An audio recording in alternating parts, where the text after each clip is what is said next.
Okay, so today we are going to be talking about how to find different numbers of combinations of things. And so if you'll see here, there's an advertisement that I saw on the Corner Bakery sign the other day, and it talked about how there are 100 different combos of different menu items that you can order that have 600 calories or less. So they're talking about they have, you know, maybe 7 different types of sandwiches, 8 different types of soups, 4 different types of salads, and you can combine those in a bunch of different ways to make a total of 100 different meal options that you have for under 600 calories. So these combinations, they're everywhere. We can find them in our everyday life.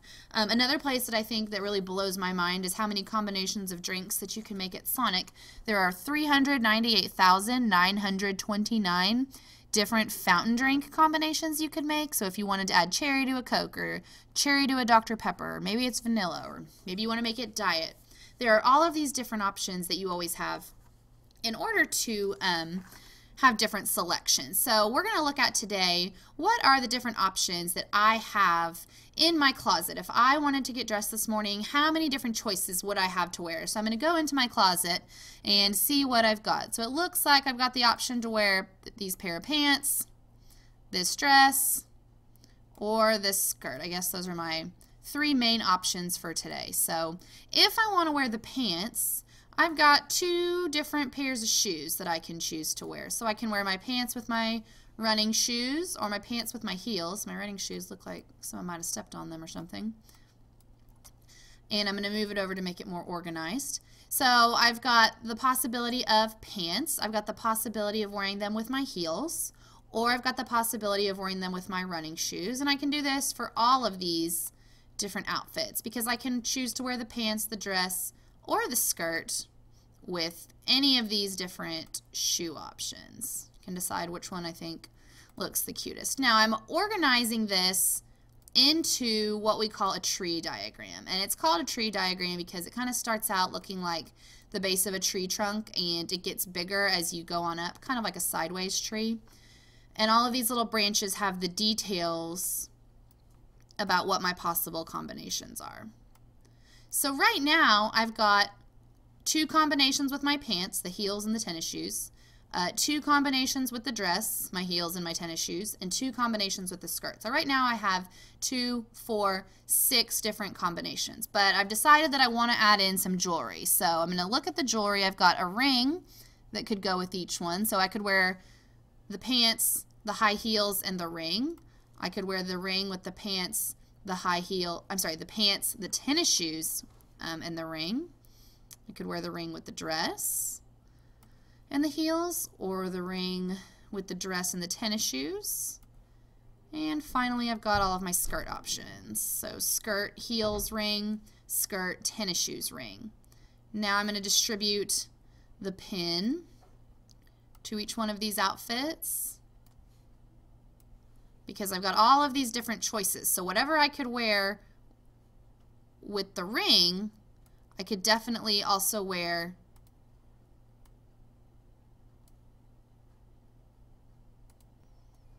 excuse me, sorry, it cut me off. I don't know where it left me off. So I was placing my pin down here underneath my ring so that I could make sure that wherever I could wear the pin or wherever I could wear the ring, I could also wear this pin.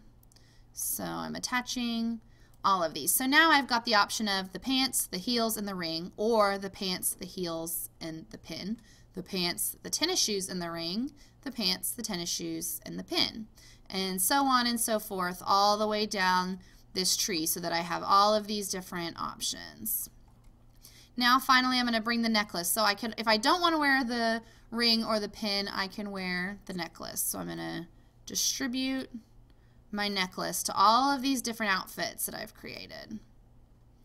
Because my goal is to see how many different choices do I have.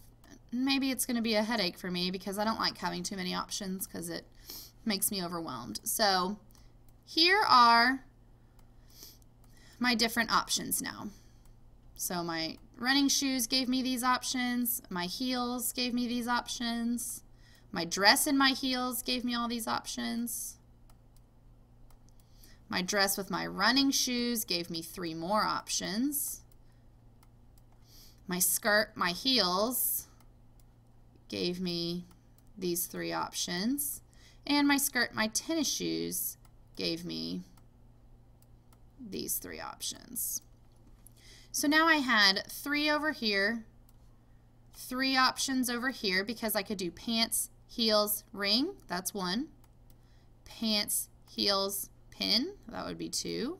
And pants, heels, necklace would be 3. Then I could do pants, running shoes, ring, that would be my 4th. Pants, running shoes, pin would be 5. Pants, running shoes, necklace would be 6. So I had 3 plus 3, which gave me a total of 6. Then my dress, my heels, and my ring would be 7. My dress, my heels, and my pin would be 8. Dress, heels, necklace would be 9. So on and so forth. So now if I've organized my tree diagram well, all I have to do is come down here and number all of the final products that I've made. So these are all basically lists of the different outfits that I could possibly wear today. So once I finish tallying them all up, I see that I have 18 different outfits, or I could have figured that out by saying there are 3 with the pants and heels, 3 with the pants and tennis shoes, 3 with the dress and heels, so on and so forth, until I did 3 times 6 and got 18 total combinations. Now, if I want to go back and organize and name all the different combinations, I would write the combination name out next to the side of the tree diagram. So in this case, I have pants, heels, and ring. Then down below it, I have pants, heels, and pin. Then below that one, I have pants, heels, and necklace. And so I could move my descriptions next to the side of each of my combinations so that I could just really quickly look at my tree diagram and decide, okay, what are all of the different options that I could possibly wear today. Don't forget to make sure that you have filled out your own tree diagram that goes over the different outfits that we could possibly wear. You can do that by just writing down pant, heel, and ring, or PHR. Also, don't forget to submit your online Google form. Thank you.